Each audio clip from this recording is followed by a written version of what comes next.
More now on the urgent pursuit of those escaped inmates in New Orleans. Local, state, and federal authorities have widened their search for the remaining 6 inmates that are still on the run. As of this morning, 4 of the escapees have been captured and returned to jail. There is a $20,000 reward for information leading to the capture of each inmate. So how does something like this happen? Michael Harrigan is a retired FBI agent and principal at the Pax Group. That's a crisis management and consultancy firm. Mike, thanks for joining us. Let's talk about these efforts underway by law enforcement right now. What does a search like this involve? And do you think these guys will ultimately all be caught? Well, generally in these type of jailbreaks, normally they're usually caught, fairly quickly, within a week or so. I think the complexity here is time. Time provides the opportunity for subjects who have escaped to flee to greater, more remote locales. So it depends on whether these individuals had contacts out of state or out of the parish there, whether they were able to move to a remote location, maybe staying with people that law enforcement still hasn't identified. But it can take some time once time has passed, if that makes sense. Because the longer the time goes, the further they could actually flee or find a place to hide. Oh, you're talking about time. We're learning now that some 8 hours apparently elapsed between when the jailbreak happened and when people like the sheriff and the U.S. Marshals found out. How big of a deal is that there was this huge lag? Well, that's a big deal, frankly. For a correctional facility to be breached from the inside, have a door that's pulled off, to have a hole in the wall, escaping through the hole, to go out onto a loading dock where surveillance cameras are active, and then breach climb over a fence and escape into the area. There's a whole plethora of failures here. And I think right at the beginning, the sheriff stepped up and took some responsibility for this when she indicated right away there could have been inside help here. There was also some reports that she had made requests for upgrades to locks within the jail and that there were defective securing devices internally there. So even though that happened, even with those circumstances, there's the human failure here, which is why somebody wasn't watching that video camera, why that didn't trigger some type of alert in the bank of cameras where they're being watched. And the other issue comes down to, in the correctional field, is why staffing was so low. They were 40% understaffed there, which is significant.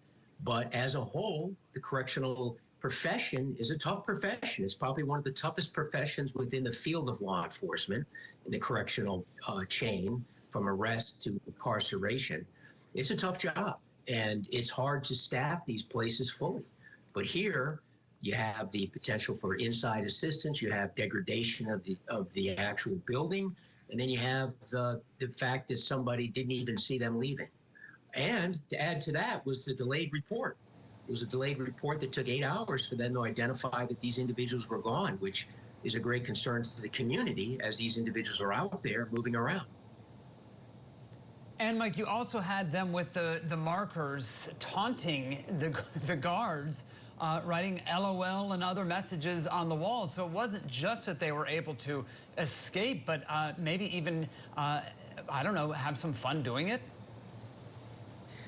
It appears to be. The fact that toilet was pulled off the wall, the fact that they knew that door was defective and knew to pull it off the hinges, it all points to a degree of pre-planning here.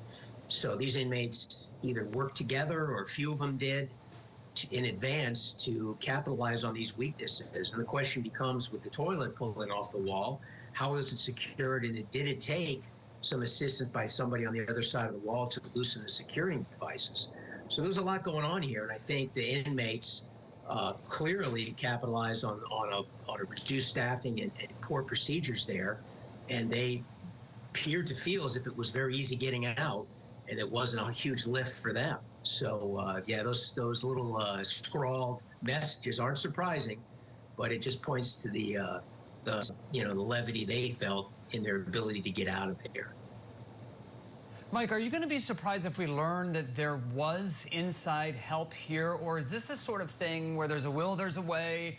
You got the imagination. They figured out how to do this on their own. Well, I think, in jails across America, there's occasionally escapes that happen here and there. It's just the reality of correctional work is you can't keep 100% of inmates secured 100% of the time. There's always the opportunity for escape, especially when someone's incarcerated and they have nothing but time on their hands. They can look at processes, they could look at rhythms of the guards, they can look at the facilities, look at the fine points of the locks and look for defects in the structure.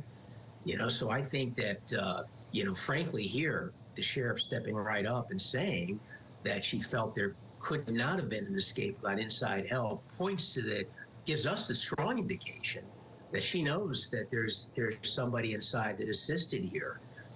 Because it's just virtually, I couldn't see many correctional facilities where you could have somebody breach like this and go undetected for 8 hours, especially such a large group of people.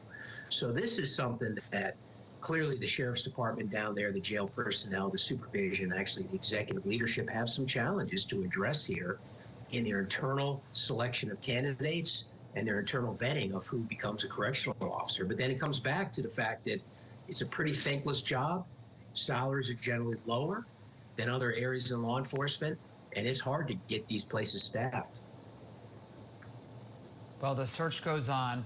Retired FBI agent and principal at the Pax Group, Michael Harrigan, thank you for your time and insights on this important story. We appreciate it. Yeah, thanks for having me. I appreciate it.